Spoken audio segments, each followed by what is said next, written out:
ढेंकानाल जिला पुलिस हाथरू खसी जाइछि आसामी हाजत रे थिबा समय आसामी खसी जिबारु पुलिस तरफ होइछि एतला। घटनाटी घटिछि तुमुसिंगा थाना अधीन रे तुमुसिंगा हाजत रु खसी जाइछि आसामी। तेबे ए आसामीटी गत 24 तारिख दिन अरेस्ट होइतिला, ताको हाजत भितर रखा जाइतिला।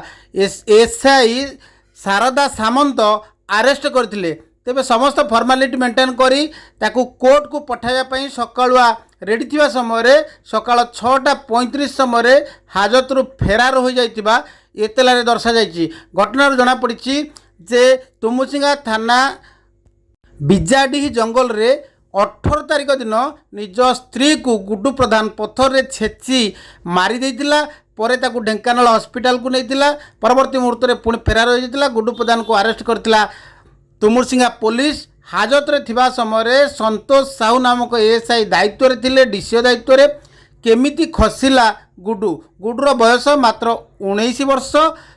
से महू संग्रह करने पाई अस्थायी भाव में आंबवोल निकट में रही तार स्त्री श्रावणी को से मारी देथिबार अभियोग रे गिरफ करथिला पुलिस।